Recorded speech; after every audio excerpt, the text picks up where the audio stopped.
A+2 സ്വാഗതം. എല്ലാവർക്കും അറിയേണ്ട ഒരു പ്രധാനപ്പെട്ട വിവരമാണ് ഇന്നത്തെ എപ്പിസോഡിൽ.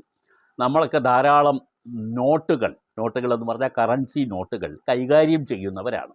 ഇപ്പോൾ കൂടുതലും ഡിജിറ്റൽ പേയ്മെൻറ്റുകളൊക്കെ ആയതുകൊണ്ട് കറൻസിയുടെ ഉപയോഗം കുറഞ്ഞു വരുന്നു. പക്ഷേ എന്നാലും നിരവധി ആളുകൾ, മഹാഭൂരിപക്ഷം ആളുകളും കറൻസി നോട്ടുകൾ തന്നെയാണ്, കോയിൻസ് ആയാലും അത് നോട്ടുകളായാലും കൈകാര്യം ചെയ്യുന്നത്.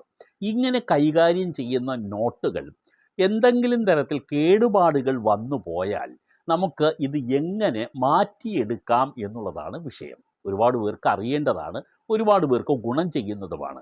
അതുകൊണ്ട് ആദ്യത്തെ റിക്വസ്റ്റ് തന്നെ ഷെയർ ചെയ്യണം എന്നുള്ളതാണ്. എല്ലാവരും അറിയാൻ വേണ്ടിയുള്ള എപ്പിസോഡുകളാണ് ഈ ചാനലിൽ ഉൾപ്പെടുത്തുന്നത്. അതുകൊണ്ട് നിങ്ങൾ ചെയ്യുന്ന ഏറ്റവും വലിയ ഒരു നന്മയുള്ള കാര്യം ആണ് ഇതൊന്ന് ഷെയർ ചെയ്യുക എന്നുള്ളത്. നമ്മുടെ നാട്ടിൽ എല്ലാവർക്കും എല്ലാം അറിയാം, പക്ഷേ അറിയേണ്ട ചില കാര്യങ്ങൾ അറിയില്ല എന്നുള്ളതാണ് വാസ്തവം. നിങ്ങളിൽ എത്ര പേർക്ക് അറിയാം പഴയ നോട്ടുകൾ മാറിയെടുക്കുന്നത് എങ്ങനെ, അതിൻ്റെ വാല്യൂ ഫിക്സ് ചെയ്യുന്നത് എങ്ങനെയേ, അത് എവിടെയാണ് നൽകേണ്ടത്, അത് എത്ര നാൾ കഴിഞ്ഞാൽ ഈ പൈസ കിട്ടും, എത്ര നോട്ട് നമുക്ക് കൊടുത്ത് വാങ്ങാം ഒരു ദിവസം, ഇതൊക്കെ നിങ്ങൾക്ക് എല്ലാവർക്കും അറിയാമോ? ഇല്ല എന്ന് തന്നെയാണ് എൻ്റെ ഒരു അനുഭവത്തിൽ നിന്ന് ഞാൻ പറയുന്നത്. നോക്കാം, ഇത് പുതിയ നോട്ടുകൾ കേടുപാടുകൾ വന്നാൽ, നമ്മുടെ കൈവശമുള്ള നോട്ടുകൾ അത് ഏതോ ആയിക്കോട്ടെ, കേടുപാടുകൾ വന്നാൽ അത് എങ്ങനെ മാറ്റിയെടുക്കാം എന്നുള്ളത് റിസർവ് ബാങ്ക് ഓഫ് ഇന്ത്യ വ്യക്തമായ മാർഗനിർദ്ദേശം കൊടുത്തിട്ടുണ്ട് എല്ലാ ബാങ്കുകൾക്കും. ബാങ്കുകൾക്ക് ഇതിൻ്റെ നേരെ മുഖം തിരിച്ച് നിൽക്കാനൊന്നും പറ്റില്ല, ഇത് മാറിക്കൊടുത്തേ പറ്റൂ. എല്ലാ ബാങ്കുകളും അത് ചെയ്യണമെന്ന് RBI ഇൻസ്ട്രക്ഷൻ കൊടുത്തിട്ടുണ്ട്. നേരിട്ട് തന്നെ വാങ്ങി ഇത് മാറ്റിക്കൊടുക്കണം എന്നുള്ളതാണ്. ഇങ്ങനെ നമ്മൾ കൊടുക്കുമ്പോൾ നമുക്ക് ഇത് അപ്പോൾ തന്നെ കാശ് വേണമോ?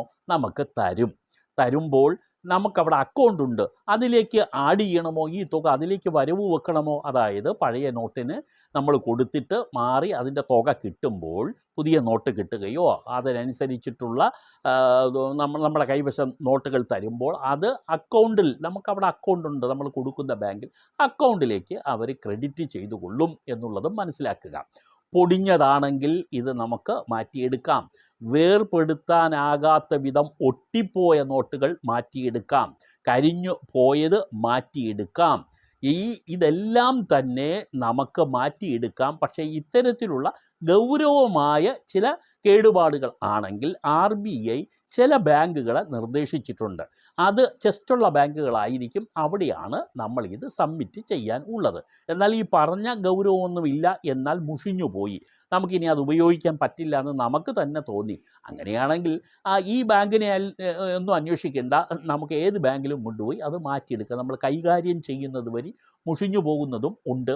ഞാൻ നേരത്തെ സൂചിപ്പിച്ചത് ഈ പൊടിഞ്ഞു പോവുക, ഒരുപാട് നാൾ ഉപയോഗിച്ച് ഇല്ലെങ്കിൽ നമ്മൾ ഏതെങ്കിലും ഡയറിയിലോ പുസ്തകത്തിൻ്റെ ഇടയിലോ വെച്ച് അറിയാതെ അത് പൊടിഞ്ഞൊക്കെ പോകാം. അത് വേർപെടുത്താൻ കഴിയാത്ത വിധം എവിടെയെങ്കിലും ഒട്ടിപ്പോയി, ഏതെങ്കിലും ബോർഡിലോ പേപ്പറിലോ ഒക്കെ ഒട്ടിപ്പോയി, പിന്നെ അത് വലിച്ച് കീറിയെടുക്കാനൊക്കെ ബുദ്ധിമുട്ടാണെങ്കിൽ അത് നിങ്ങൾ എങ്ങനെയെങ്കിലും കട്ട് ചെയ്ത് കൊണ്ടുപോയാൽ മതി.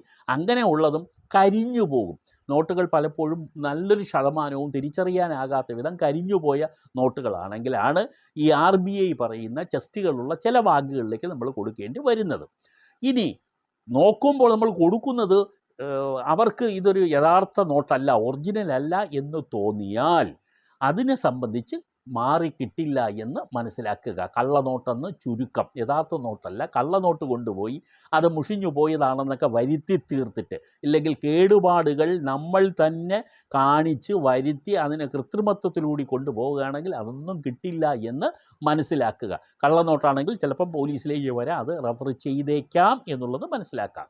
മാത്രമല്ല, ഈ നോട്ടിൻ്റെ ഏറ്റവും മുകളിലുള്ള ചില പ്രിൻ്റുണ്ട്, അത് പൂർണ്ണമായും മാഞ്ഞു പോവുകയാണെങ്കിലും നിങ്ങൾക്ക് നോട്ട് മാറ്റിക്കിട്ടുകയില്ല.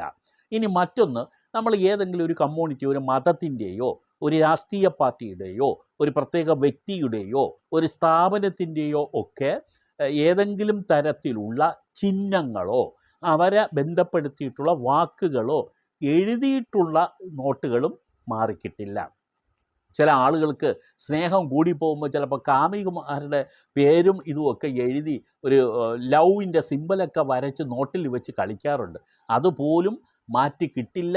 അത് നിങ്ങൾ കൊടുത്താൽ ആളുകൾ വാങ്ങുകയുമില്ല. അതൊക്കെ ഒന്ന് ശ്രദ്ധിച്ചോളണം. പൊളിറ്റിക്കൽ പാർട്ടിയുടെ ഏതെങ്കിലും നമ്മുടെ താല്പര്യം കൂടി പോകുമ്പോൾ ചിലപ്പോൾ സീല് അതിനകത്തെടുത്ത് വെക്കാം. സീൽ ഉണ്ടാക്കിയിട്ട് പലതിലും ഒരു പ്രചരണത്തിന് പോലെ അതൊന്നും തന്നെ മാറ്റി കിട്ടില്ല എന്ന് മനസ്സിലാക്കിയിരിക്കുക. ഒരു ഉപയോഗിച്ച് മുഷിഞ്ഞ നോട്ടുകൾ, കീറലുകൾ വന്ന നോട്ടുകൾ, രണ്ടായി മുറിഞ്ഞ നോട്ടുകൾ, ഇതെല്ലാം തന്നെ നമുക്ക് 20 എണ്ണം വരെ നമുക്ക് മാറ്റിയെടുക്കാൻ പറ്റും ഒരു ദിവസം എന്നുള്ളതും മനസ്സിലാക്കുക. ഇത് സൗജന്യമാണ്, ഫീസൊന്നും ഇത് മാറ്റി കിട്ടുന്നതിന് ഒരു ഫീസും കൊടുക്കേണ്ടതില്ല. പക്ഷേ ഈ കൊടുക്കുന്ന 20 എണ്ണം 20 നോട്ടാണെങ്കിലും 5000 രൂപ വരെ ആയിരിക്കണം അതിൻ്റെ മൂല്യം. അതിൽ കൂടുന്നത് ഒരു ദിവസം സ്വീകരിക്കില്ല ഉണ്ട്. സ്വീകരിക്കും, അതിന് രസീത് നൽകും. അന്ന് നമുക്ക് അത് നമ്മളിലേക്ക് അത് വരവ് വെക്കാനുള്ള സാധ്യത കുറവാണ് എന്നുള്ളതും മനസ്സിലാക്കിയിരിക്കുക. ഈ 2ൽ അധികം കഷണങ്ങൾ ആയിട്ടുള്ളത് എന്ന് വെച്ചാൽ ഒരു ഭാഗം നഷ്ടപ്പെട്ടത്, ഒരു നോട്ടിൻ്റെ ഒരു ഭാഗം നഷ്ടപ്പെട്ടു, 2ലധികം കഷ്ണം ഒരു ഭാഗം നഷ്ടപ്പെട്ടു, അതിനെ ഈ മ്യൂട്ടിലേറ്റഡ് എന്ന് പറയും. അങ്ങനെയുള്ള നോട്ടുകളൊക്കെ ആണെങ്കിൽ പലപ്പോഴും അതിൻ്റെ തോത് നിർണ്ണയിക്കില്ല. ഒന്നും കൂടി ഞാൻ ഇതിൻ്റെ കൂട്ടത്തിൽ പറയാം. ഈ നോട്ടുകളുടെ ഏറ്റക്കുറച്ചിൽ അനുസരിച്ച്, കേടുപാടുകളുടെ ഏറ്റക്കുറച്ചിൽ അനുസരിച്ച് നമ്മൾ കൊണ്ടുവന്ന് ഹാജരാക്കുന്ന നോട്ടുകളുടെ ഭാഗം എത്രയുണ്ടോ, എത്ര ശതമാനം ഉണ്ടോ, അതനുസരിച്ച് നമുക്ക് തരുന്ന തുകയിൽ മാറ്റം വരും എന്നും കൂടി മനസ്സിലാക്കുക എന്നുള്ളതും കൂടി ഓർമ്മിപ്പിക്കുകയാണ്. അങ്ങനെയുള്ള ഈ മ്യൂട്ടിലേറ്റഡ് ആയിട്ടുള്ളതൊക്കെ തന്നെ വളരെ ശ്രദ്ധയോടും കരുതലോടും കൂടി മാത്രമേ അവർ മാറ്റിത്തരൂ. അത് തോത് അതിന് എത്രയാണ് അതിൻ്റെ വാല്യൂ എന്ന് മനസ്സിലാക്കാനില്ലെങ്കിൽ അത് ഫിക്സ് ചെയ്യാൻ ബാങ്കുകാർക്ക് കരുതിയില്ലെങ്കിൽ നമ്മൾ കൊണ്ടുപോകുന്ന ആളിന് ഒരു രസീത് തന്നിട്ട് മടക്കി വിടും. പിന്നീട് അവരൊരു മാസത്തിനുള്ളിലായിരിക്കും അതിൻ്റെ പ്രോസസ്സ് നടത്തിയിട്ട് നമ്മളെ അറിയിക്കുന്നത്. ഒരു മാസത്തോളം എടുക്കും എന്നുള്ളതാണ്. ഇനി 5000-ൽ ഞാൻ നേരത്തെ സൂചിപ്പിച്ചു, 5000-ൽ അധികം വാല്യൂ വരുന്നതാണെങ്കിൽ ജസ്റ്റ് സൗകര്യമുള്ളിടത്ത് തന്നെ പോകേണ്ടി വരും അത് കൊടുക്കാനായിട്ട്.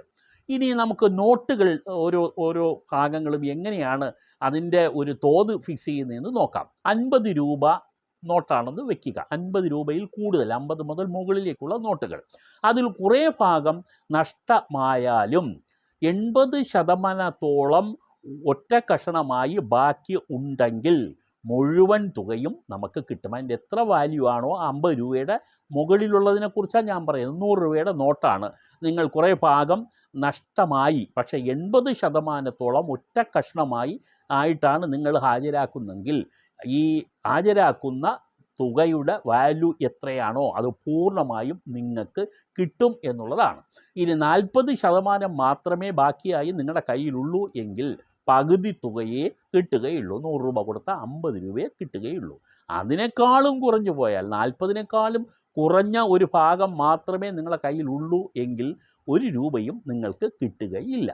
ഒരേ നോട്ടിൻ്റെ 40% 2 ഭാഗം ഒരുമിച്ച് നിങ്ങൾ കൊണ്ടുവന്ന് ഹാജരാക്കുകയാണെങ്കിൽ മുഴുവൻ തുകയും കിട്ടും. അത് ഒരേ നോട്ടിൻ്റെയാണ്, അത് നിങ്ങൾ കൊണ്ടുവന്ന് കാണിച്ചു കഴിഞ്ഞാൽ അതിന് മുഴുവൻ തുകയും കിട്ടും. ഇനി 50 രൂപയ്ക്ക് താഴെയാണെങ്കിലോ, അതായത് 1 രൂപയുണ്ട്, ഇപ്പം 1 രൂപ ഇല്ല, 2 രൂപ എന്ന് മാത്രം നമ്മൾ എടുത്താൽ മതി. RBIയുടെ ഇൻസ്ട്രക്ഷനിൽ അത് പറഞ്ഞിട്ടുണ്ട്. 5 രൂപയൊക്കെയാണ് നമുക്ക് ശരിക്കും നോട്ടായിട്ട് പലപ്പോഴും അപൂർവമായി നമുക്ക് കിട്ടുന്നത്.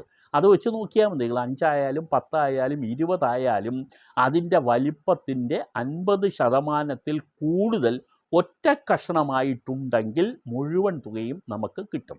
അതിൽ കുറവ് വന്നു പോയാൽ 50 രൂപയുടെ താഴത്തെ നോട്ടിൻ്റെ കാര്യമാണ് ഞാൻ പറയുന്നത്, ഒന്നും കിട്ടില്ല.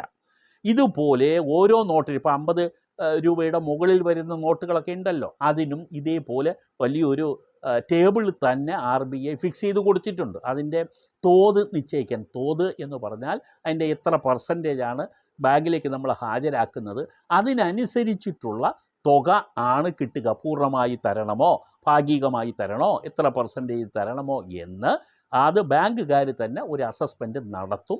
നടത്തിയതിന് ശേഷം അതിനനുസരിച്ചിട്ടുള്ള റീഫണ്ട് ചെയ്യും.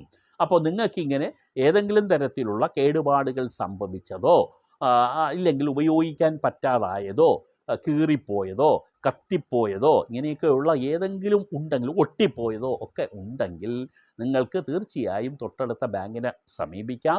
അവരത് എടുക്കുകയും ചെയ്യും. മുമ്പ് ഈ ചാനലിൽ ഒരു ഷോർട്ട് വീഡിയോ ചെയ്തിരുന്നു. അത് എറണാകുളം നോർത്ത് റെയിൽവേ സ്റ്റേഷന് സമീപമുള്ള രാം നിവാസ് എന്ന ഹോട്ടലിലെ മാനേജർ പഴയ ആളുകൾ കൊണ്ട് കൊടുത്തിട്ട് വളരെ തിരക്ക് വരുമ്പോൾ അശ്രദ്ധയോടുകൂടി കൊടുക്കുന്നതെല്ലാം വാങ്ങിയിടും. പിന്നീടായിരിക്കും നോക്കുമ്പോൾ ഇത് കീറിയതാണ്, മുഷിഞ്ഞതാണ്, ഒട്ടിപ്പോയതാണെന്നൊക്കെ മനസ്സിലാവുന്നത്. അതെല്ലാം അദ്ദേഹം എങ്ങനെയാണ് നന്നായി ഒരു പേപ്പറിൽ അത് ഒട്ടിച്ച് കൊണ്ടുകൊടുത്ത് ബാങ്കിൽ മാറുന്നതെന്ന് അദ്ദേഹം തന്നെ പറഞ്ഞ് തന്ന ഒരു വീഡിയോ മുമ്പ് ചെയ്തിരുന്നു.